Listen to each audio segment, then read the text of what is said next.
El castillo de Urania, musa de la astronomía, en la isla de Ben, fue el hogar de uno de los más grandes astrónomos que alguna vez ha pisado este planeta, Tycho Brahe. Nacido de una familia noble, recibió una educación humanística apegada a los ideales de la corona danesa. Sin embargo, a los 16 años contempló un eclipse solar que lo dejó atónito y decidió ir contracorriente. La conjunción entre Júpiter y Saturno, Así es, igual que la que acaba de ocurrir. de 1563, lo convirtió en un estudioso de los cálculos y en un ávido observador del cosmos que dejaría huella en la historia y en las personas que a él lo rodeaban.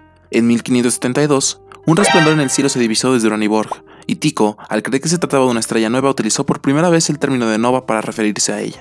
Y fue gracias a este hecho que descubrió que las estrellas no estaban inmutables en el cielo, sino que en realidad se movían. Fue sucedido como matemático imperial por su recién llegado discípulo.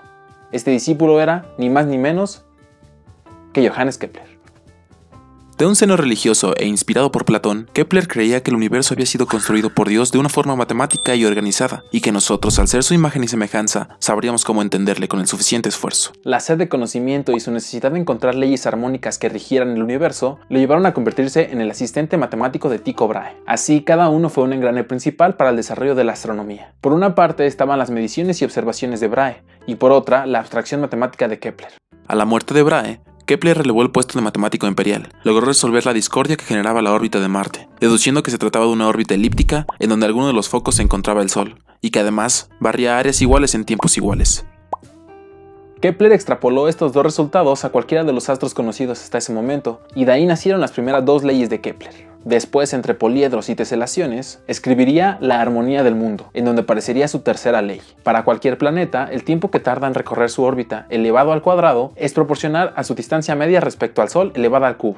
A los 58 años, Kepler fallece víctima de la fiebre. Y aunque las conexiones entre los astros y las matemáticas que Kepler descifró eran maravillosas, existió otro físico, matemático, teólogo, alquimista que, parado sobre hombros de gigantes, logró conquistar las leyes de la naturaleza como ninguno otro de su tiempo: Isaac Newton. A pesar de que nadie fuera ya capaz de contradecir las leyes de Kepler, todavía existía la duda del por qué es que giraban los planetas alrededor del Sol y los satélites alrededor de cada planeta. Newton dedujo que debería existir una fuerza que atrajera a los planetas logrando este movimiento elíptico. Y no solo eso, a partir de los trabajos de Kepler nos regaló el momento culminante de la revolución científica: una ecuación en donde se describía esta fuerza de atracción, la ley de gravitación universal. No está de más decir que Newton desarrolló el cálculo diferencial, A la par de Leibniz, cosa que nos reveló literalmente un mundo nuevo, un mundo microscópico e infinitesimal.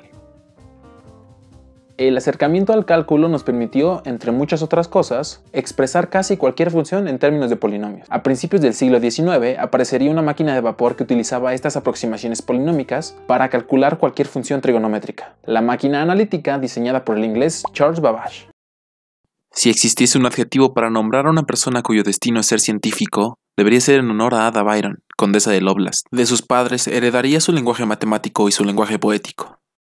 Su educación ávida en matemáticas y su impetuosa curiosidad de saber cómo funcionaba el mundo la llevaron a conocer a Charles Babbage y a su máquina, y quedó fascinada en pensar en las potenciales aplicaciones que tendría esta máquina cuando nadie más le había hecho caso. Fue gracias a este encuentro que se le encomendó la tarea de traducir del francés y comentar las notas de Babbage acerca del funcionamiento de su máquina. Las notas de Ada triplicaban al texto original y mejoraban notablemente el invento de Babbage. Pero dejemos que ella lo cuente. Utilizando tarjetas perforadas en la máquina, no solo lograba que se realizaran cálculos, sino cualquier tarea codificada con símbolos, como el lenguaje o la música, y las reutilizaba en tareas cíclicas. De esta forma, imaginé el ordenador y los conceptos de bucle y subrutinas un siglo antes de ser inventados. El programa que Ada daba como ejemplo de uso para la máquina dejaba en claro que sus conocimientos matemáticos, su pensamiento lógico estructurado y la complejidad de estos estaban muy por encima de los del propio Babbage. Fueron tan avanzados para mi época que durante más de 100 años no hubo otro referente más que mi artículo publicado en la revista Taylor Scientific Memoirs, el cual tuve que firmar bajo las siglas ALL, ya que no habría sido tomado en cuenta si se sabía que esta gran aportación había sido hecha por una mujer. Es claro que de haber sido diferente el contexto social, habría podido explotar al máximo mi potencial, y no sabemos cuántos años nos habríamos adelantado en esta carrera por la computación perfecta. Ada Lovelace falleció a los 36 años víctima de una histeria que le provocó cáncer uterino. El infinito es algo que no todos podemos concebir. Que exista un ente que no tenga un fin abre todas las posibilidades de la existencia. Uno de los primeros acercamientos que los matemáticos tenemos con el infinito son las sumas infinitas. Por ejemplo, cuando sumamos 1 más un medio, más un cuarto, más un octavo y así. A pesar de que hay una cantidad infinita de sumandos, el resultado es 2. O el problema de Basilea. Si tuviéramos la energía y el tiempo suficientes, podríamos hacer largos cálculos y ni siquiera podríamos conocer ni siquiera una parte de lo que es el infinito, aunque probablemente nos acercaríamos lo suficiente. El código de Ada computaba recursivamente los números de Bernoulli, una serie de números infinitos que aparecen en problemas similares a los de Basilea. No obstante, hubo otro matemático que logró llevar la mente y la abstracción a niveles inconmensurablemente altos. Este matemático se apellidaba Ramanujan. Ramanujan nunca tuvo una educación matemática formal. A pesar de esto, logró llegar a un puesto de renombre en la Sociedad Matemática de la India debido a los resultados a los que él mismo logró llegar de forma autodidacta. En su primera publicación descubrió que los números de Bernoulli siempre eran dividibles entre 6. Sus resultados siempre lograban ver más allá de lo que la mayoría de nosotros siquiera pudiera pensar. Por ejemplo, citando una anécdota del matemático Gottfried Hardy: recuerdo una vez que fui a verle cuando estaba enfermo en Putney. Había viajado en el taxi número 1729 y mencioné que me pareció un número poco notable y que esperaba que esto no fuera un mal presagio. No, me respondió. Es un número muy interesante. Es el número más pequeño expresable como la suma de dos cubos de dos maneras diferentes. 9 al cubo más 10 al cubo, o bien 1 al cubo más 12 al cubo, y eso es igual a 1729. Sus contribuciones más notables fueron en los campos del análisis matemático, la teoría de números, las series y las fracciones continuas.